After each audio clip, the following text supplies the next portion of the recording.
Re ba file tee, MEC. Yeah, le kofi.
Ladies and gentlemen, welcome to the media briefing of the Department of Education in Gauteng.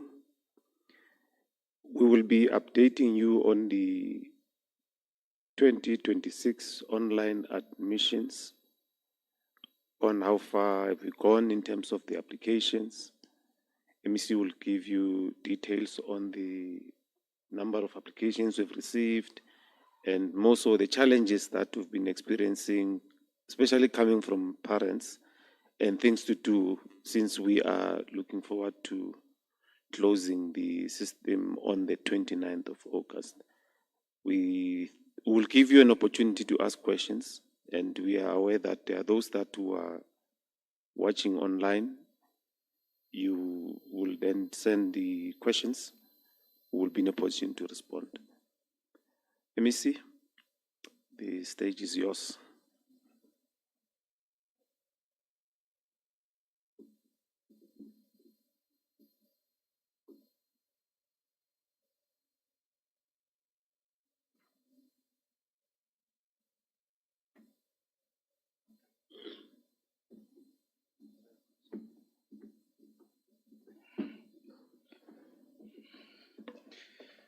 Thank you, Steve. I hope I'm audible.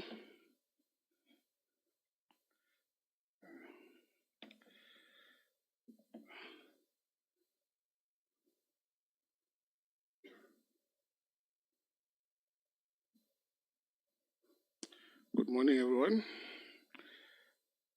Thank you once again to join us for this very important media briefing, where we'll be giving an update on our learner admission process.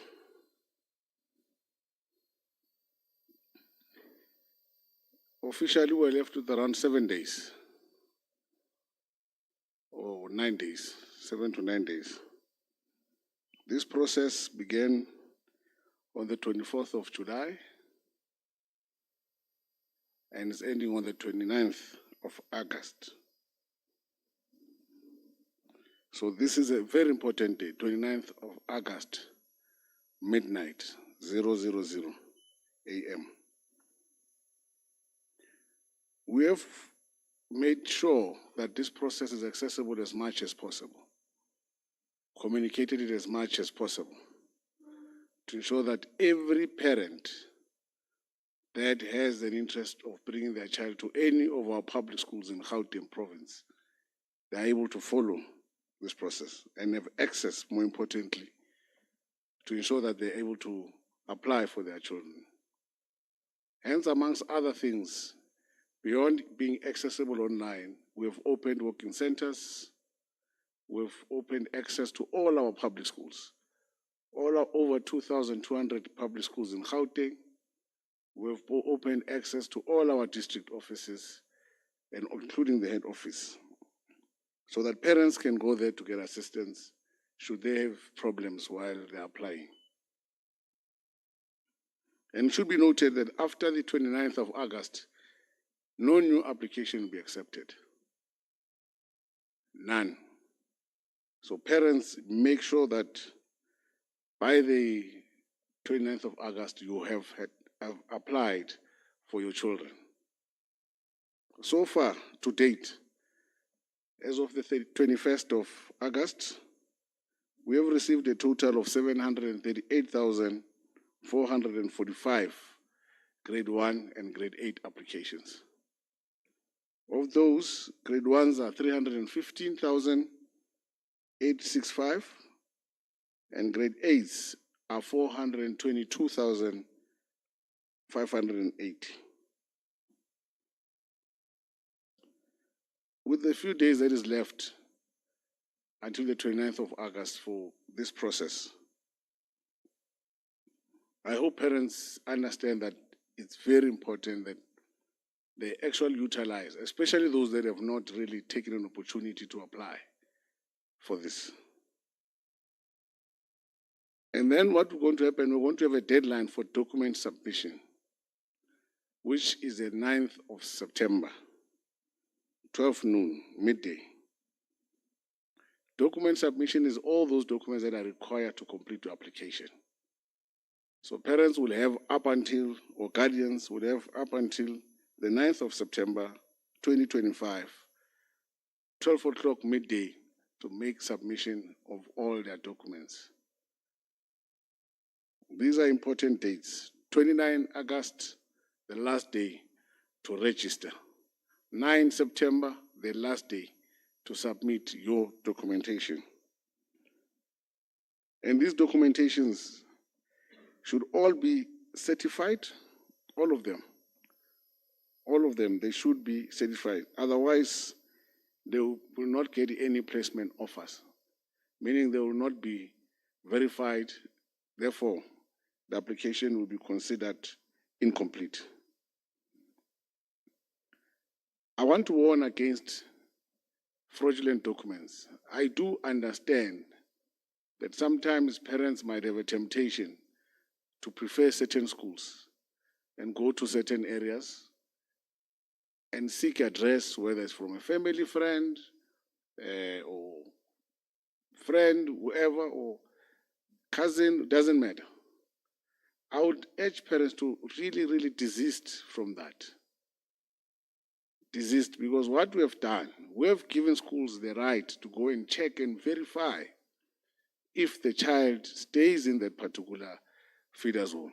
So schools do have a right. So parents must not say the school came to my house or went to this house to verify if my child. Yes, they are allowed to do that because we have given them the right that they can do and can go and verify if the child actually stays in that particular house. So I'm urging parents to really avoid this temptation of fraudulent documents.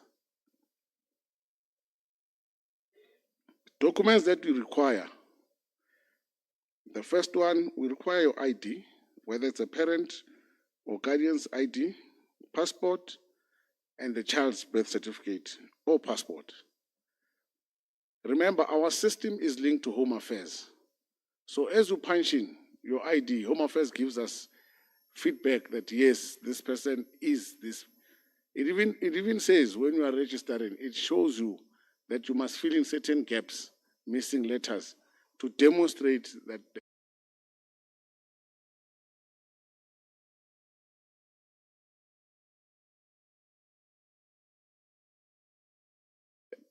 we won't accept any fraudulent document, whether it's ID.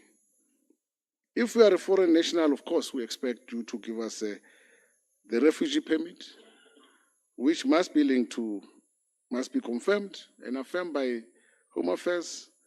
Asylum seeker permit, Home Affairs will tell us that it's actually true. Permanent residence permit, study permit. Those are identification documents that we want. Any of those, Home Affairs will verify them to us. Proof of home address, proof of work address, the most recent grade 7 report if the child is going to grade 8, or clinic or immunization report if the child is going to grade 1. There are parents who are asking that if my child is in grade R, what happens? You have to apply for the very same school that your child is at. The purpose and the reason behind is because we don't have grade R's in all our schools. So therefore, that's number one. Number two, obviously the regulations have not been finalized from the bell around grade R. Three, we've got a large number of children who are in private ECDs. The last count gave us over 70,000 grade R's in ECDs. So for us not to really disadvantage those children, everybody needs to move from an equal footing. So even if your child is in grade R, you have to apply for grade 1. So parents must know that, because every year I do get those particular queries that why my child was in grade R, why are we applying, why are you not placing? Parent, reapply, comply, in fact apply, because grade R is a different matter how you apply. You apply at the school. Grade 1, you have to go on the system. So the proof of home address, this is a very important document because it informs the placement in the feeder zone. We want a municipal account not older than 3 months in the name of the applicant, parent or guardian, bearing full residential address. That is a very important document. If you are renting, we expect you to give us a municipal account as well. Of course, it will have the name of the landlord, which is not older than 3 months, bearing obviously the full physical address, and a set of additional documents. Lease agreement signed by you and the landlord, bearing the full address of the property, rental payment receipt with full residential address, and statement of any account to confirm, beyond the lease agreement, any account that's linked to you and that particular property. So when we are renting or a tenant, this is what we want.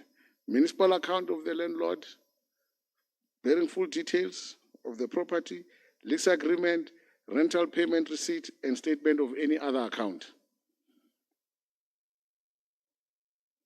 Applicants who live with their parents, we want the same municipal account with the details of the parent.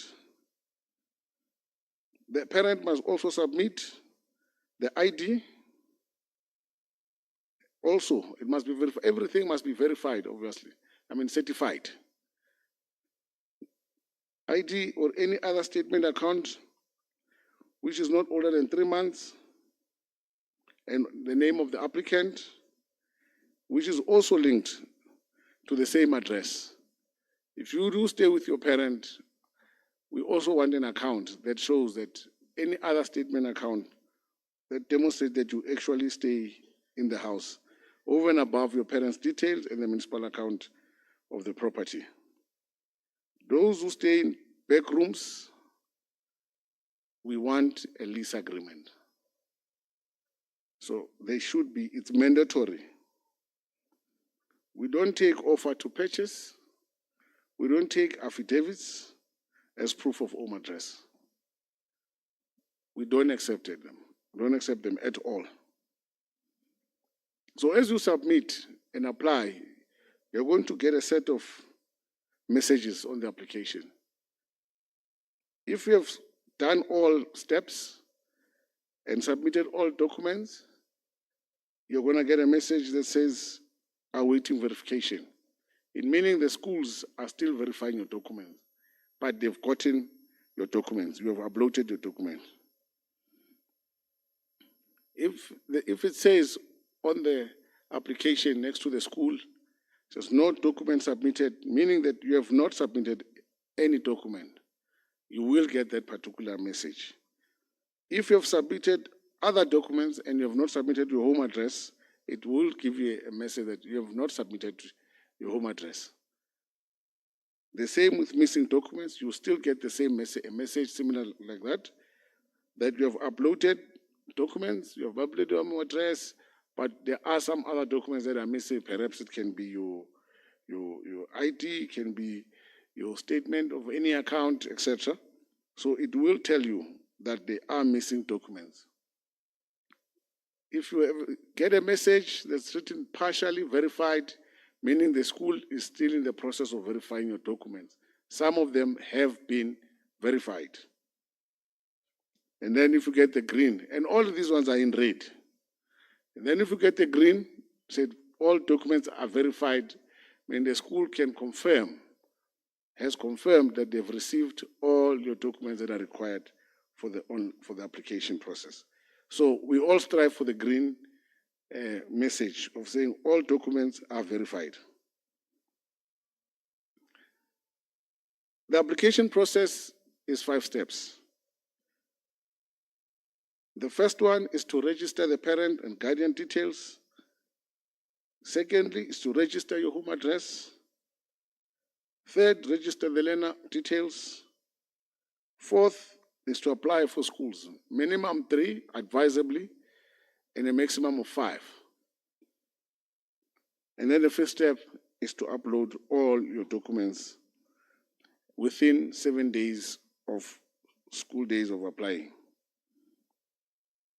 Currently, we're sitting with 97,719 incomplete applications that we have on the system. Of these, 20,265 are on step 1 and 2, meaning no learner was registered and no application was made to any school, no documents was submitted or uploaded. 30,547 are registered, are between step 1 and 3, meaning that these are parents that have put in their name, put in the learner details, they've put in address, but they've not applied or chosen a set of schools. 46,907, these are parents who have gone between step 1 and 4, of which is to upload, register their name, register the child's name, register the address, choose schools, but no documents were uploaded. So it's important that parents understand that you have to complete all of the steps.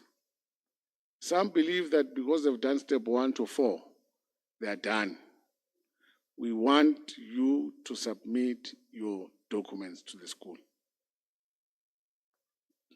And this should be done by the 9th of September 2025. And this is only for those, more important, only for those who would have applied on the 29th of August.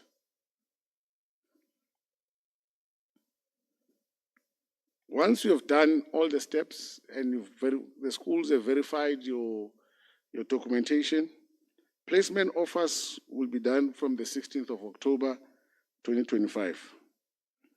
And this is for only completed applications. Only completed applications. If you have not completed, we are not going to place your child in this current placement process or period. We will not place your child. Your child will have to wait, you're going to have to wait up until we are done with everyone who would have complied with this particular process. And parents must know that not all of you with complete applications will get the placement offers by the 16th of October. However, I would want to assure you that your child will be prioritized for placement because you would have complied with what is required. You would have completed your application. So upon the 16th and beyond, will require an appeal for patients that we will be placing your child. So the cell phone is important.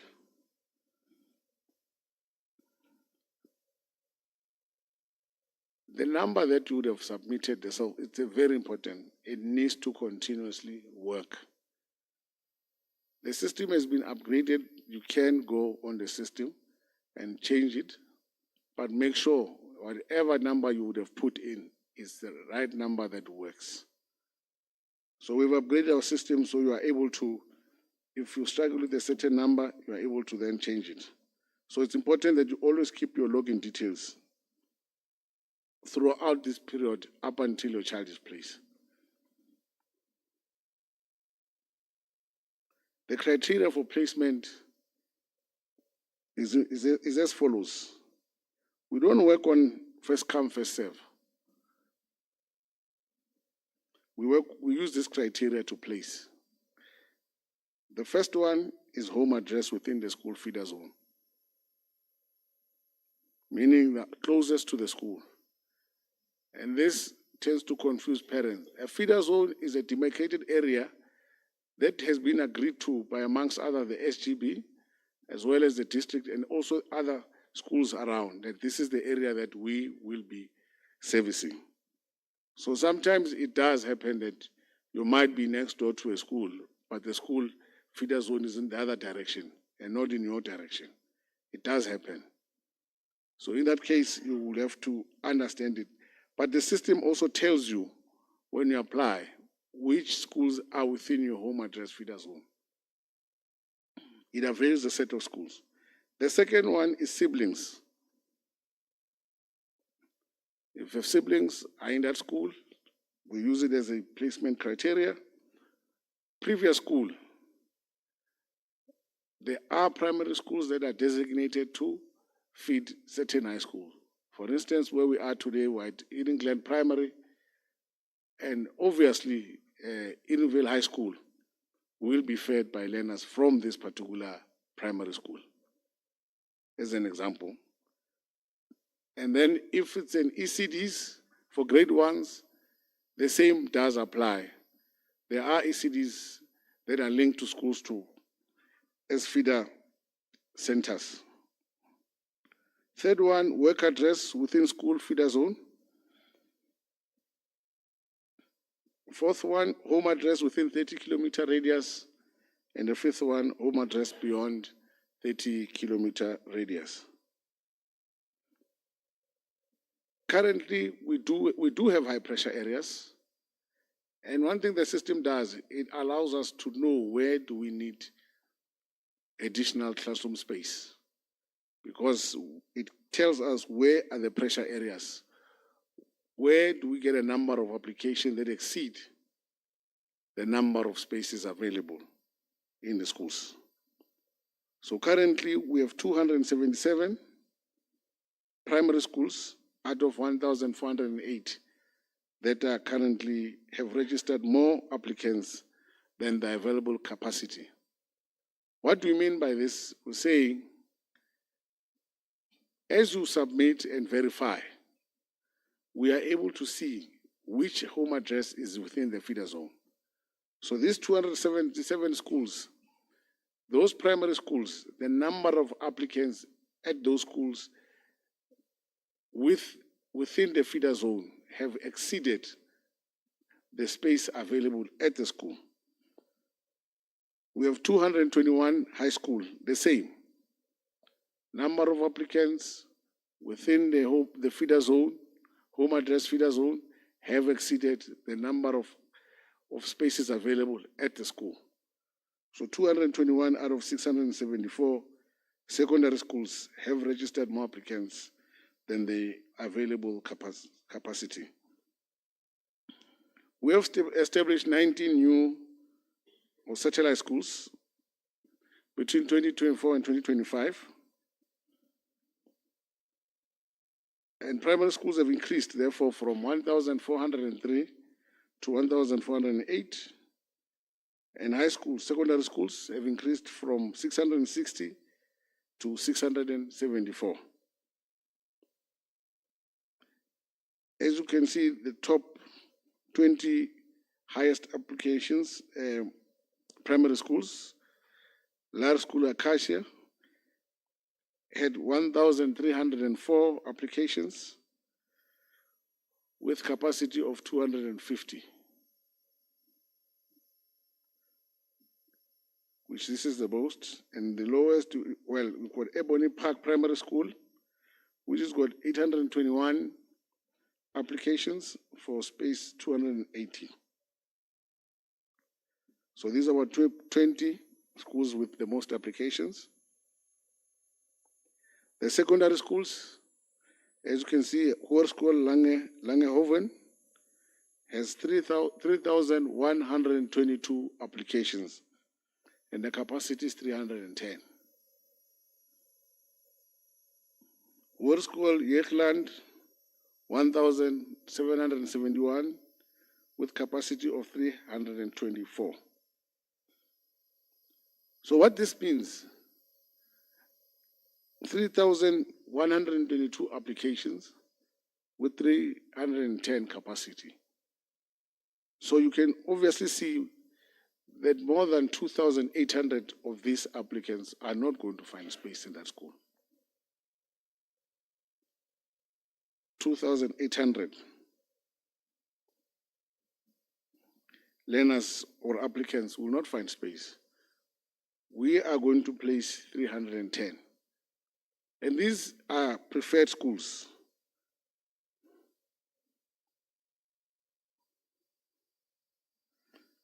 So parents, I need to remind you around the placement process.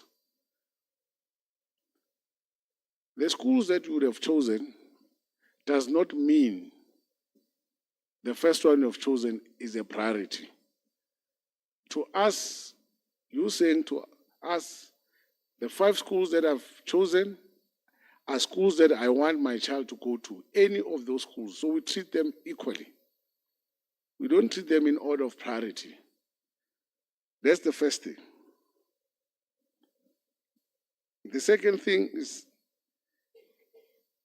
placement will be informed by space available. Thirdly, if the schools that you would have chosen as a parent, I know some parents will choose one school and say, oh, I'm done. You are not done. If you choose one school and you feel that that's what you want, and if you don't get, we'll put you on a transfer. We give transfer offers. So the first 5s or the 5 that you have chosen, you can't appeal the placement there. Some have tried. So the 5 schools that you have chosen, you can't appeal it because they were chosen by you. The only parents who are allowed to appeal are those that children would have been transferred to schools that they did not choose. And secondly, more importantly, are completed with completed applications.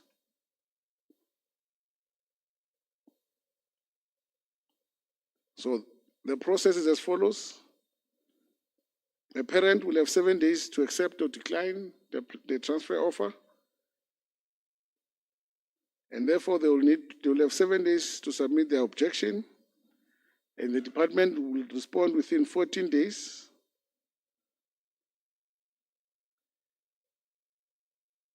And the final arbiter in the appeal process is the MEC, which is myself. So we received these appeals. We looked at them thoroughly. There's a number of situations where we verify that no, the school or the district made a blunder here. This parent's child was supposed to be placed here at this school, therefore go and place them. We have done it on numerous occasions. But we've also looked at other appeals which we feel that the parent might be unreasonable or the situation is difficult for us to actually adhere to the request of the parent. But however, the appeal process ends with the MEC, which gives the final appeal outcome. So the appeal process is not futile. It's there. Parents can utilize it. There has been incidences where we did a number of occasions where we've adhered to the appeal and we got the schools to accept the child.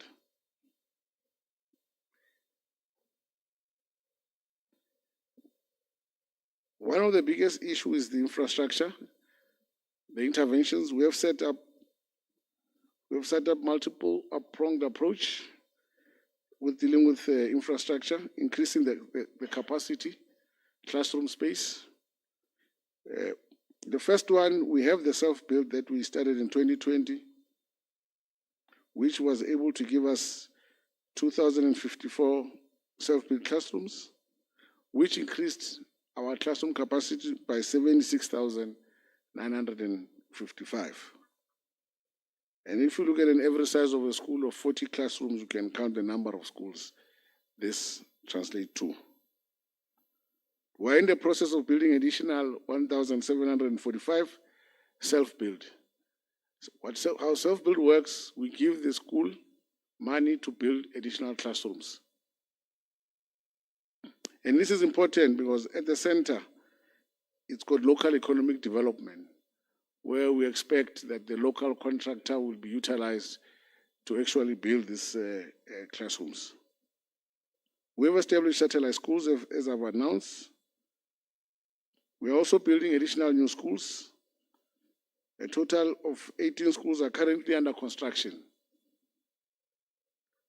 So, and majority of them, of these 18, we should be expecting them to be completed by mid next academic year. But we're getting them, we're going to get some before the end of this academic year, we're going to get some at the beginning of the academic year, we're going to get some at the end of first term, we're going to get some at the end of the second term. So 18 schools in total we will be getting, which comprises of 18 new schools, and 8 replacement schools. But we also have provision for mobile classrooms for emergency purposes, which we have delivered to 223 schools across our 15 districts. I've spoken at length around our schools, the 18 schools that we're expecting by mid 2026. And parents, this is really a great step forward. We did undergo a period where we were not receiving schools for a number of reasons. But we have turned the corner. We're getting new schools now. We're getting new schools at very fast pace.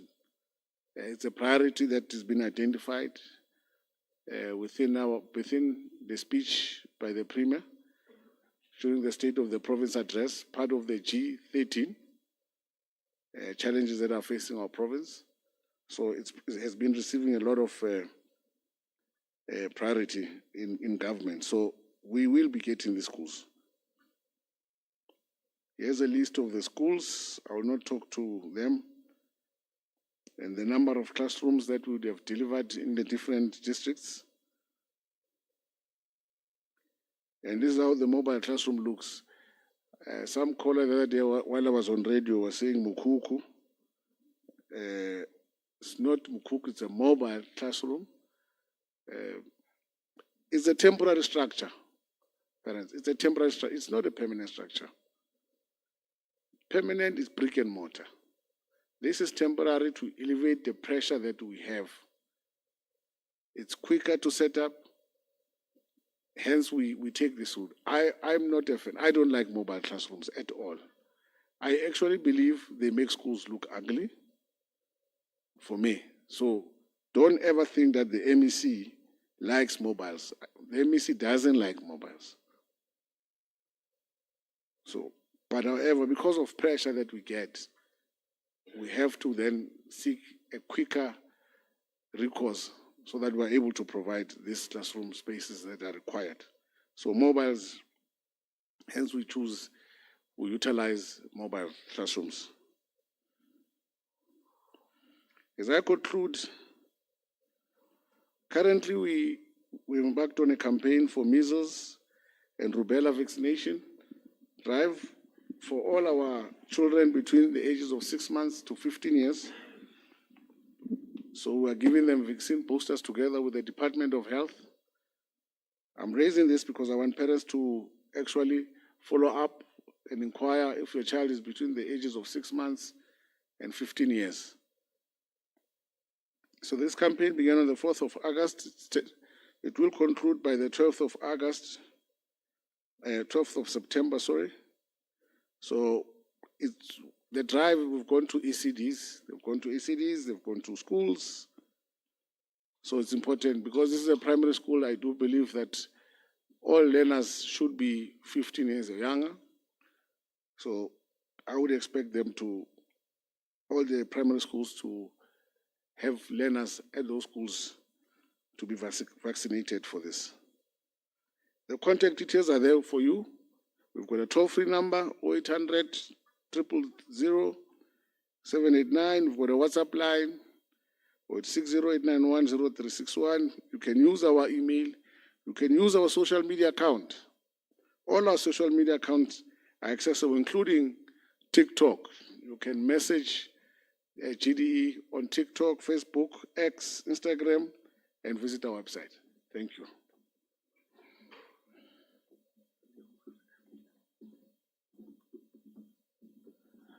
Thank you very much, MEC.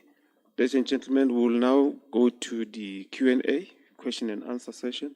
We'll be in a position to respond to all your questions. Those that are online, you can send us those questions. We should be in a position to assist you with that. Thanks very much.